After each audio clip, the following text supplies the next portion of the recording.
The objective of the labor inspection is to further strengthen the implementation of the visitorial and enforcement powers under the Labor Code as renumbered towards securing a higher level of compliance with labor laws and standards and ensuring continuity and sustainability of compliance at workplaces. For this purpose, the Department of Labor and Employment delegates this function to the regional offices with the issuance of a list of labor inspectors who are given the authority of conduct inspection, which covers all private establishments, including their branches and workplaces in the regions. The regional offices enforce labor laws and social legislation through the conduct of labor inspection, occupational safety and health investigation, and technical and advisory visit. Special inspections may be conducted as may be deemed necessary. With the provision for mobile devices and gadgets, the DOLE developed an inspection management information system. An important feature of the system is data capture and transmittal from the field in real time, as an electronic checklist is filled up through the use of mobile devices and gadgets.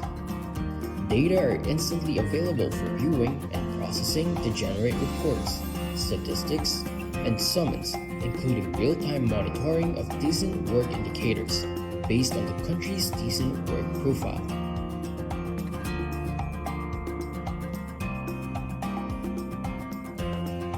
The TAV, or Technical and Advisory Visit, aims to provide assistance to the micro-establishments, or establishments that have 1 to 9 employees, to be sustainable, productive, and competitive.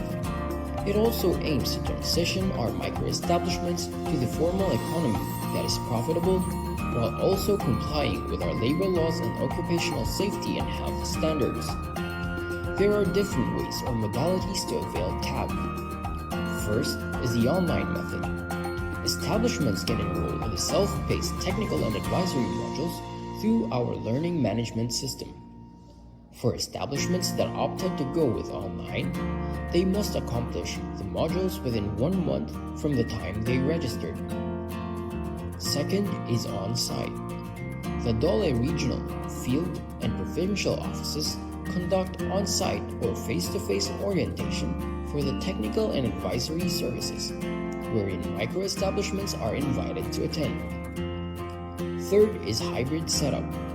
Establishments can enroll in on-site sessions and attend virtual meetings or webinars using various online platforms like MS Teams, Viber, Skype, Zoom, or Google Meet. Establishment owners carry a big responsibility to comply with labor laws, including submitting reports and providing documents like payroll records during inspections. But the manual filing process is a major challenge. They need to spend time, money, and effort to fill out forms and deliver them to the DOLE office, often dealing with traffic and delays. Sometimes, there's a long wait just to confirm if the report is accurate and complete.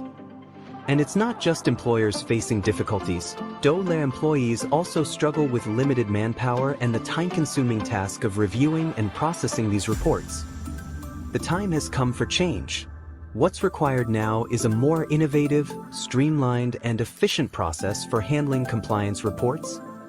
One that will simplify life not just for businesses but also for DOLE employees. Welcome to the DOLE Online Compliance Portal, your all-in-one platform for seamless compliance submissions, designed to make compliance easier and more convenient for establishment owners. Telecommuting reports? Flexible work arrangement submissions? Reporting the 13th month pay? No problem. Even work accident or illness reports and the annual establishment report on wages, everything you need is now in one convenient portal. Plus, the DOLE Online Compliance Portal now includes the latest requirement for reporting movie and television shoots under Department Order 246, Series of 2024. All your compliance needs in one place, quick, secure, and hassle-free. With the DOLE Online Compliance Portal, registering your establishment is a breeze. Our automatic registration system ensures you are instantly compliant with OSH Standard Rule 1020. Once submitted, your certificate of registration is immediately available for download, saving you time and effort. Your establishment has been flagged for non-compliance during labor inspection. Don't worry. Required documents can be submitted quickly and conveniently. And if you're missing certain policies, like a mental health program or OSH program, we've got you covered with downloadable templates. Submit these documents directly through the portal, where DOLE inspectors will review, provide feedback, and keep you on track for compliance. With admin access on the DOLE online compliance portal, the labor inspectors can easily review the submitted reports and documents from the establishments. If further verification is needed, they can schedule an online meeting through Google Meet, all within the portal. This streamlines compliance checks, saving time and making the process more efficient for everyone. It's a smarter, more efficient way to stay compliant and keep your business running smoothly. Welcome to a new era of compliance, simplified, fast, and effective with the DOLE online compliance portal.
Good afternoon, everyone, and welcome to our Season 2, Episode 44 of Webinar Wednesdays ng Department of Labor and Employment, hosted by the Bureau of Working Conditions. I am Emeline D. Fernandez, Labor and Employment Officer 2, and I am your moderator for this afternoon's webinar. Last week, during the discussion on HIV awareness at work, building safe and supportive spaces, nakasama po natin si Ms. Hazel May Chua and Ms. Tricia Alexis Palon, both from the Philippine National AIDS Council or PNAC. Tinalakay po nila ang koneksyon ng STIs or sexually transmitted infections sa HIV or human immunodeficiency virus. Naging mahalaga ang topic na ito dahil na din sa pagpapaliwanag ng ating mga speakers tungkol sa Republic Act Number 11166 o ang Philippine HIV and AIDS Policy Act of 2018 na isang mahalagang batas na nagpapatibay sa pagtugon ng bansa sa HIV at AIDS sa pamamagitan ng pagpapalawak ng mga programa sa pag-iwas, paggamot, pangangalaga at suporta, kasabay ng pagtiyak sa karapatan ng mga taong apektado at pagwawakas sa diskriminasyon. So, para sa araw na ito, ang topic po natin ay may kaugnay sa ating paparating na 13th month pay, na siyang panigurado ay marami na ang na-excite. Pero baka nga ang iba dyan ay nakatanggap na.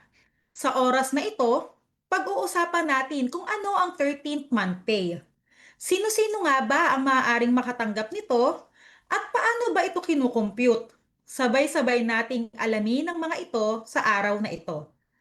So, before we begin our interesting topic, ihanda muna natin ang ating sarili para sa isang panalangin.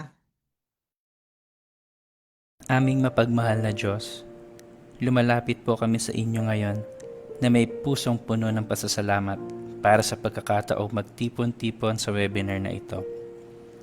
Nagpapasalamat kami sa biyaya ng teknolohiya na nagbibigay daan upang kami ay makapag-ugnayan, makapag-aral at lumago kahit na magkakalayo kami. Naway gabayan ninyo po ang bawat tagapagsalita at kalahok upang kami ay makapagbahagi ng mga kaalaman ng makabuluhan at nagbibigay inspirasyon. Tulungan ninyo kaming makinig ng bukas ang isipan at puso, handang matuto mula sa bawat isa.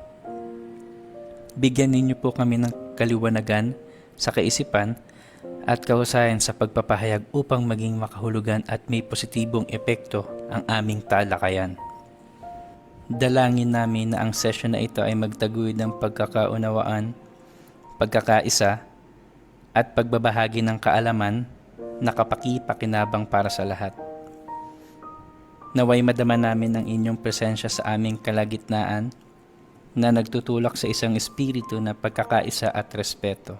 Nagtitiwala po kami sa inyong banal na karunungan upang kami ay gabayan sa anumang pagsubok o hamon na maaari naming harapin sa araw na ito. Sa pagtatapos ng aming pagsasama-sama, naway bitbitin namin ang mga aral na aming natutunan ng may panibagong layunin at dedikasyon. Sa pangalan ni Jesus, kami po ay nananalangin. Amen.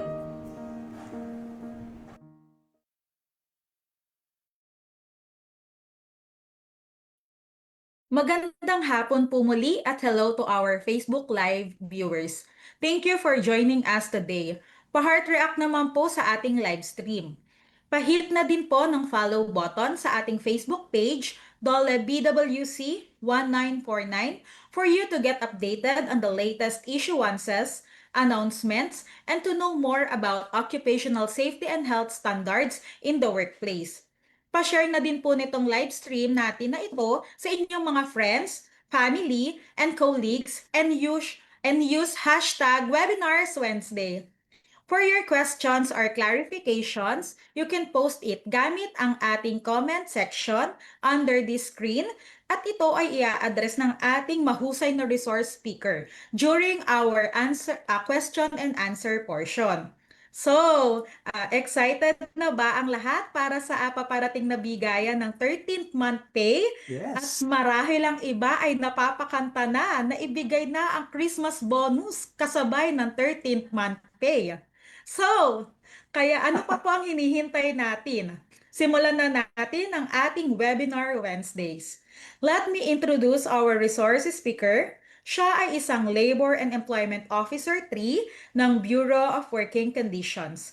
Under the Policy and Program Development Division, he is none other than Mr. Glenn Beltran. Good afternoon, Sir Glenn.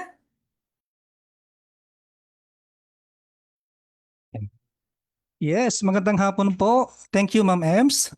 Nakaka-excite naman po ang ating topic ngayon dahil napapanahon at Christmas season na po. So ito po ang pinakihintay ng ating mga katuwang o kapwa manggagawa sa pribadong sektor po. So umpisahan na po natin. Next slide.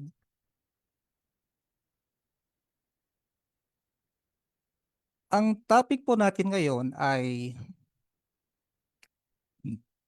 13th month pay. Sa topic na to, ating i-define kung ano po ang 13th month pay, ano po ang coverage, at ano po yung amount and computation. Next slide, please. Next slide, please. Ano nga po ba ang 13th month pay? As defined po in PD 851, 13th month pay refers to 1/12 of the total basic salary earned by an employee within a calendar year. Next slide, please. Tatalakayin din po natin ang kung sino-sino nga po ba ang saklaw ng batas na ito, yung PD number 851. Unang-una, lahat po ng employers are required to pay their rank and file employees 13th month pay.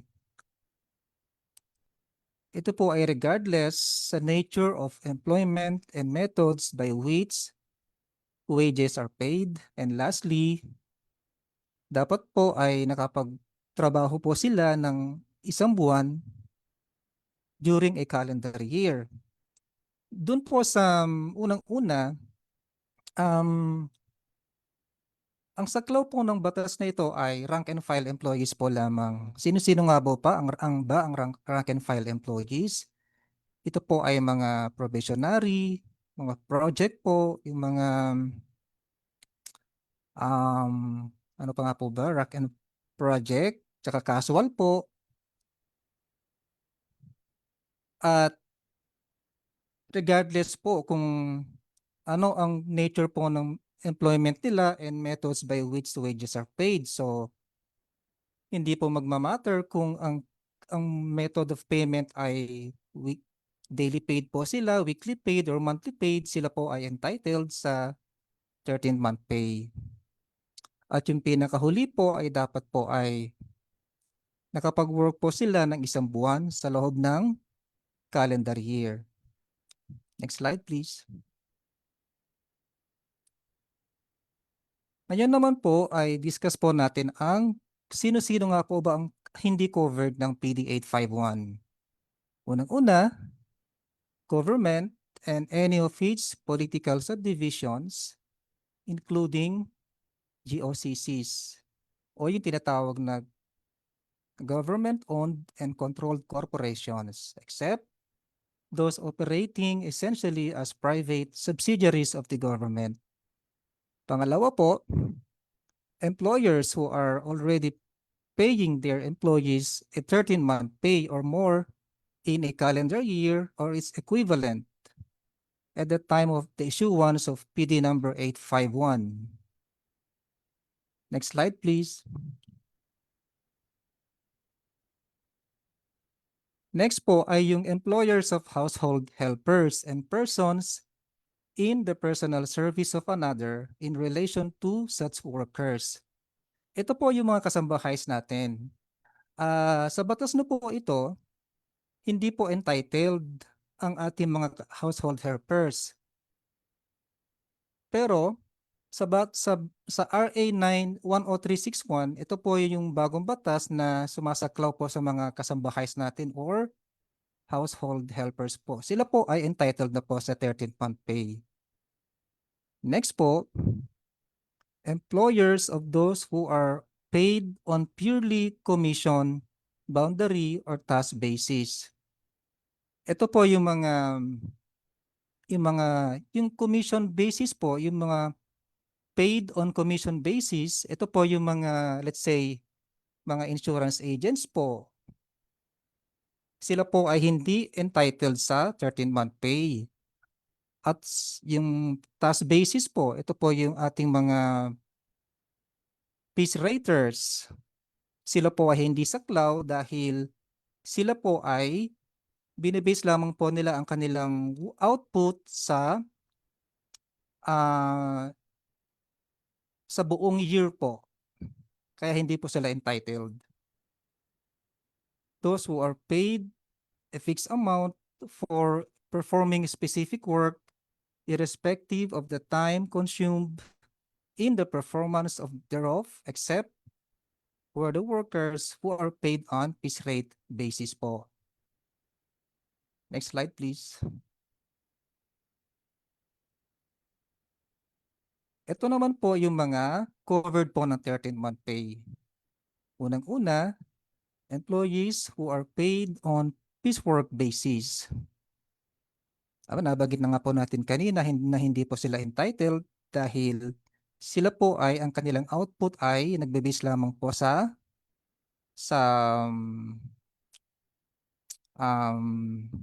hindi po gine-gauge ang kanilang output sa ano po nila sa kanilang ito po yung takay basis po na tinatawag. Pangalawa po, employees po who are paid fixed or guaranteed wage plus commission. And employees with multiple employers po. Ito po yung halimbawa po ay si employee A, meron pa siyang present job, halimbawa sa coffee shop po. Then meron po siyang part-time job sa, let's say, sa restaurant. mandated po ng batas na dapat po sila magbigay ng employers ng 13th month pay sa yung both employers po ay separate po sila magbigay. Resigned or separated employees, sila po ay entitled. And lastly po, female employees who are on maternity leave, sila po ay entitled sa 13th month pay. Next slide please.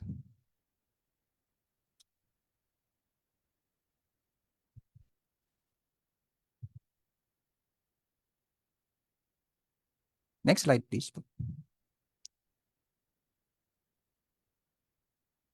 Discuss naman na po natin ang amount of 13th month pay.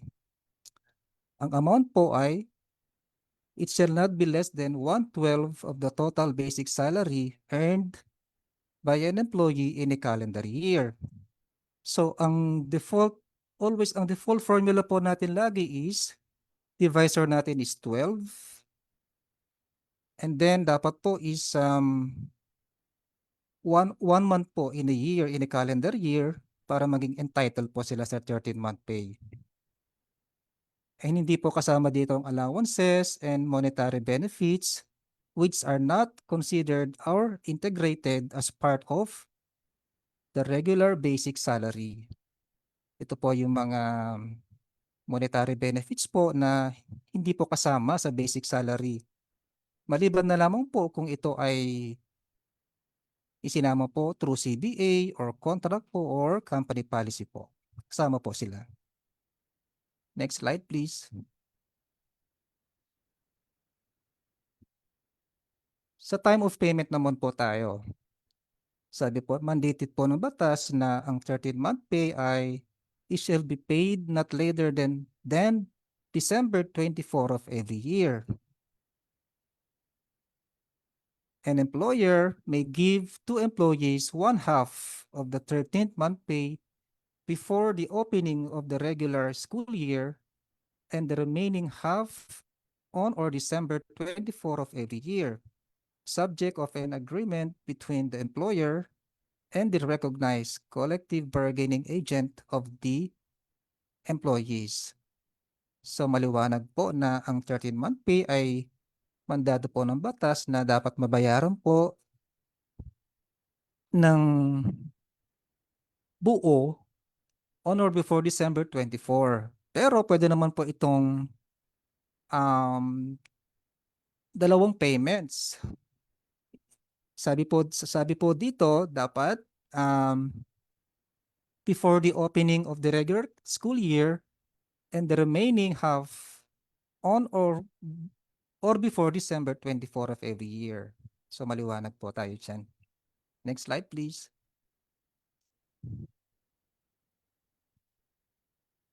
Dito naman po tayo sa computation of 13th month pay. Ito po yung pinaka-default formula natin. Ang formula po dito ay total basic salary earned during the year, that is 12 months, and divided by 12 months. Ang divisor po natin is always 12 months. And then, ang magiging product po nun equals to the proportionate 13th month pay. Next slide, please. Ito na po yung ating computation, sample computation sa 13th month pay. Isa-isahin po natin. Number 1 po, employee A earns $6.45 daily wage, does not work, and is not considered paid on Sundays or rest days, and has no absences or unpaid leaves. So, simple lang po, ang given po is 645 times po natin by 313 days equals 201,885 pesos. And then, divided by 12 po natin. So, ang magiging 13th month pay niya is 16,823.75 pesos po. Next slide, please. Next example naman po ay Si employee B naman earns 645 daily wage, does not work, and is not considered paid on Sundays or rest days, and has 15 unpaid leaves throughout the calendar year. So, kukunin lamang po natin yung kanyang daily wage, that is 645, times po natin sa 313 days, minus 15 unpaid leaves po. So, 645 times 298 days equals 192,210 divided by 12. So, yung 16,000 po, 17.50 pesos, yan po ang kanyang 13th month pay proportionate po. Next slide, please.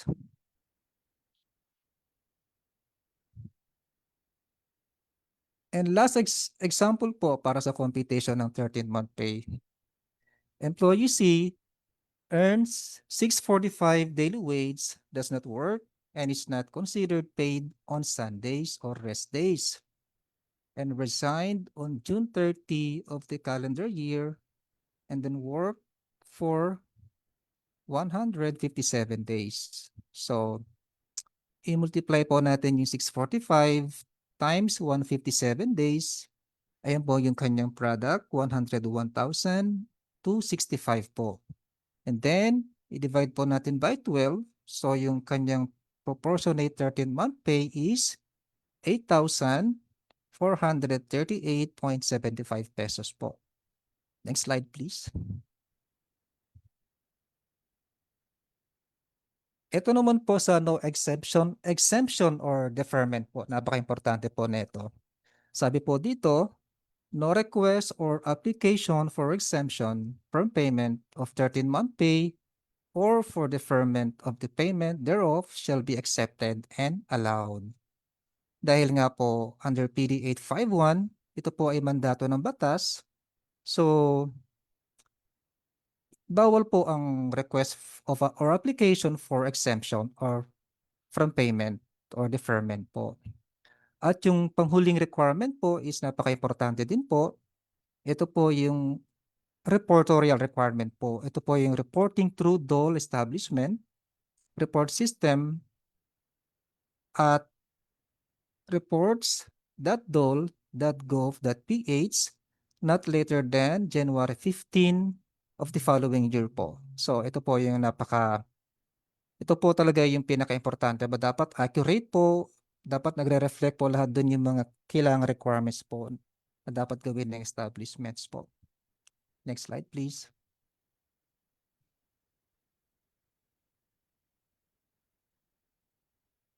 Let's go to enforcement po. Ito po yung compliance sa 13-month pay ng establishments. Ito po ay minomonitor po ng DOL, Regional or Field Provincial Office na may jurisdiction po over the workplace. Base po sa DO number 238 series of 2023 po. Next slide po. Let's go to report of compliance po. Ito po yung pinaka-importante po sa lahat. Sabi po dito, lahat po ng employers shall make a report of their compliance through the DOL Online Compliance Portal o yung tinatawag na OCP. Naka-reflect naman po sa screen ang ating link na pagsasubmitan po ng ating establishments not later than January 15, 2026 po. At yung mga nilalaman ng report po ay mga sumusunod. Unang-una, name of establishment, address, next slide please, principal product or business, total employment, total number of workers benefited, amount granted per employee, total amount of benefits granted, and lastly po, name, position, and telephone number po ng person na nagbigay po ng information. Next slide, please.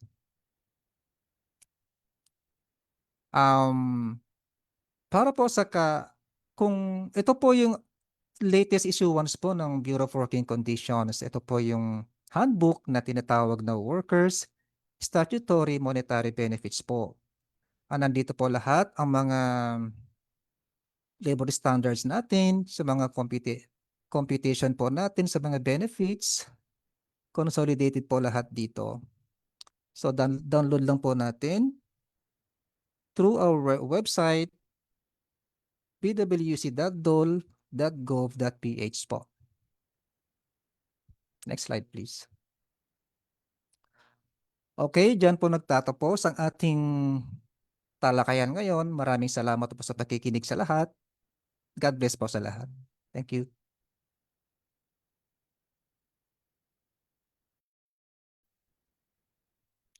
Maraming salamat po, Sir Glenn, para sa isang informative discussion tungkol sa ating 13th month pay.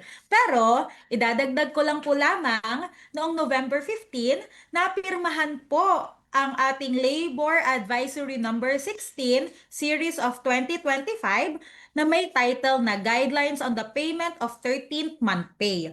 So, maliban po sa diniscuss ni Sir Glenn, nakapaloob po dito sa ating Labor Advisory Number 16-2025 ang mga covered employees po. Katulad po lamang ng mga rank and file employees who are paid on a piece rate basis, fixed or guaranteed wage plus commission.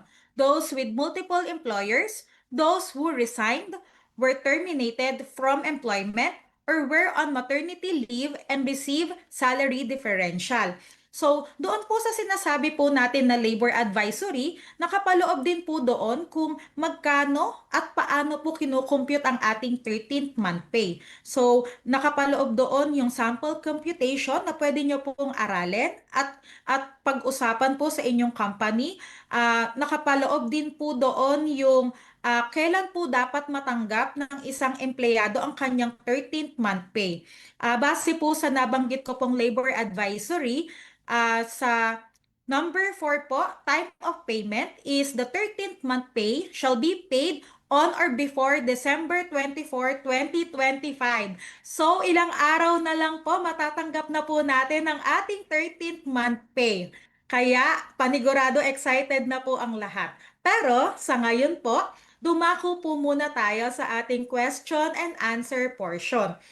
For sure, marami po ang may katanungan or clarification sa ating mga viewers. Kaya naman, mag-proceed na po tayo sa ating question and answer portion.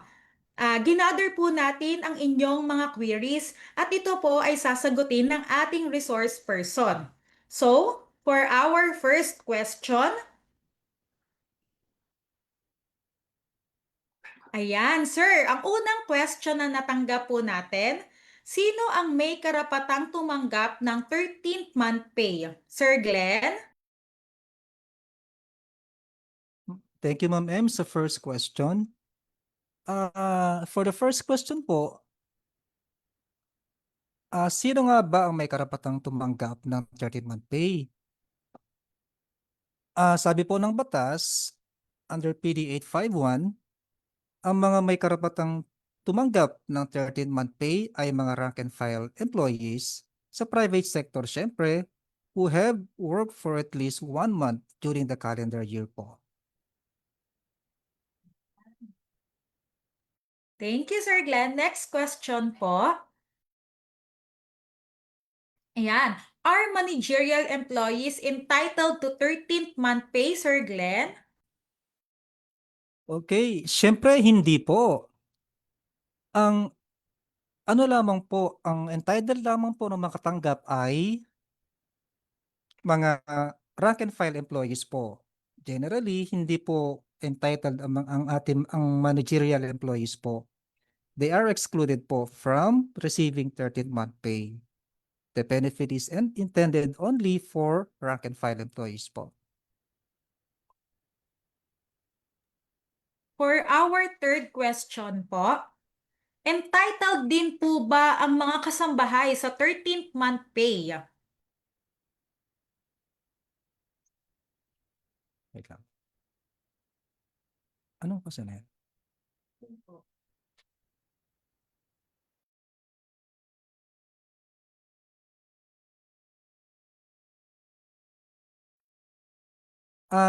Under RA 10361 or the Kasambahay Law, sila po ay entitled na makatanggap ng 13th month pay provided sila po ay nakapaglingkod ng 1 buwan sa loob ng 1 taon. Ayan po. For our fourth question po, taxable po ba ang matatanggap na 13th month pay, Sir Glenn?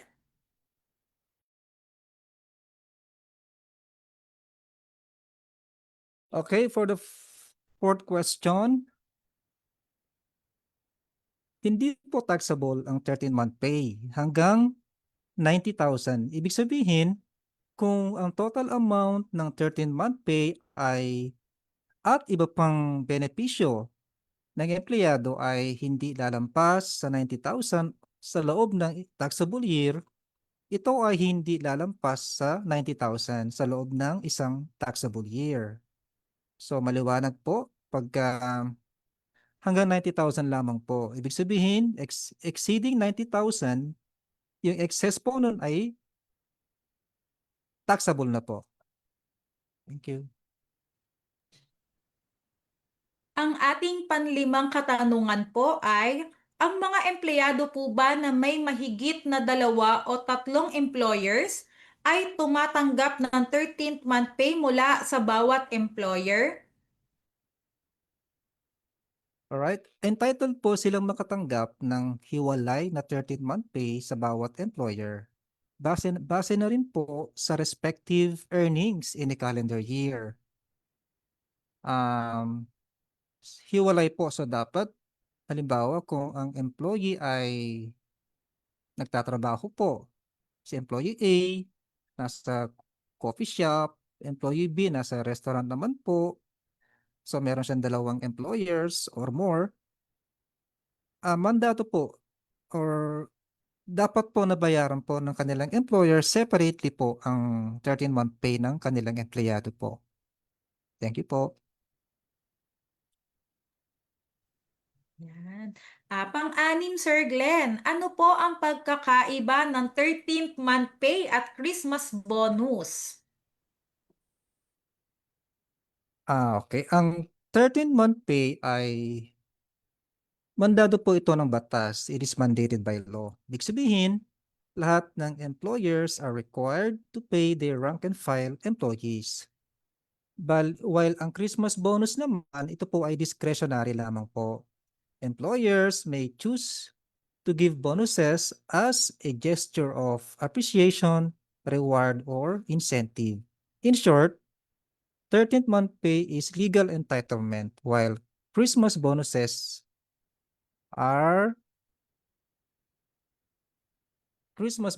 is a voluntary act or reward po. Thank you. Yun. Salamat, Sir Glenn, sa paglilinaw kasi kadalasan po ang ating mga kapwa manggagawa naguguluhan kung pareho lang ba ang Christmas bonus sa 13th month pay. Yes. Minsan naiisip nila na same lang ito dahil yung ibang employer talaga is ginagamit yung Christmas bonus as 13th month pay, yung iba naman yung 13th month pay binibigay daw as Christmas bonus. So naguguluhan yung iba nating mga kasamahan. Mabuti po at nalinawan po tayo ngayon. Opo. So, ang susunod pong tanong ay, ayan, Sir Glenn, ang ikapito nating question ay, are employees on floating status entitled to 13th month pay? Okay, for the seventh question, yes po, they are entitled, but only on a prorated basis. Employees placed on temporary floating status are entitled to 13th month pay, corresponding only to the periods when they actually work and receive wages during the calendar year. Periods of floating status with no work and no pay are excluded from the computation. Ayan po. Opo. Bali po, additional lang po natin. Ibig sabihin po nito, for example, kung si employee ay nasa floating status ng pagpalagay na po natin ng 3 buwan. So siya po ay nagtrabaho po lamang ng 9 months. Yung average income po ng 9 months, yun po yung i-divide natin sa 12 para makuha po natin yung ating 13th month pay para doon sa 9 months po na yon. Hindi po kasama sa computation yung 3 buwan na siya po ay nasa floating status. So next question po. Can the employer pay the 13th month pay in installments, Sir Glenn? Yes po. The employer may pay the 13th month pay in 2 installments, such as one before the opening of the school year and the balance on or before December 24, provided that the full amount is paid within the calendar year po. Thank you, Sir Glenn. Next question po natin ay, kapag naka-maternity leave po si employee, entitled pa rin po ba siya sa 13th month pay? For that question, yes po. Under PD number 851, an employee who has rendered at least 1 month of service during the calendar year is entitled to a proportionate 13th month pay, even if on maternity leave during the year. Thank you po sa tanong. Thank you, Sir Glenn. Ang ikasampu po nating katanungan ay, is the maternity leave period included in the computation of 13th month pay? For the last question, ang sagot po dyan is under PD number 851 or the 13th month pay law. Section 2B of the law provides that only basic salary actually earned and paid by the employer is included. Periods where the employee is on maternity leave and receiving SSS maternity leave benefits are excluded po. Ayan po. Thank you, Sir Glenn. Ayan, maraming salamat po sa lahat ng ating mga live viewers na nag-submit ng kani-kanilang questions. So kung meron pa po tayong mga katanungan na hindi naming nasagot, rest assured po that our social media team will answer it later. And that concludes our webinar for today. I believe that it has been a very productive day dahil napakarami nating natutunan sa ating mahusay na speaker na si Sir Glenn. You may also send us an email at ask@bwc.dole.gov.ph or call our Dole hotline 1349. Again, please follow us at Dole BWC 1949 on Facebook, X, formerly Twitter, YouTube, and Viber to stay up to date with the latest announcements and activities from BWC and the Department of Labor and Employment.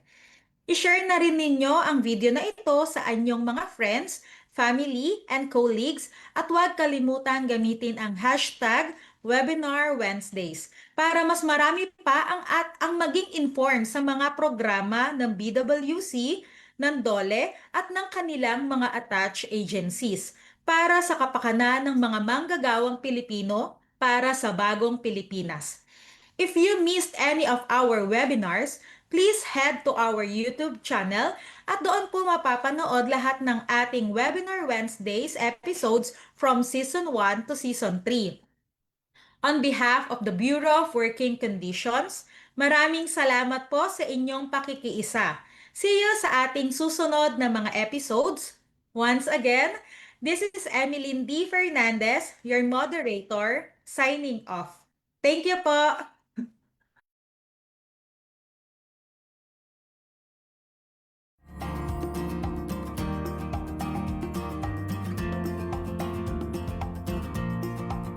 Para sa mga katanungan at karagdagang impormasyon, maaari po tayong tumawag sa Dole Hotline 1349 o sumambuni sa mga Dole Regional Field Office na nakakasakop sa inyong lugar paggawa.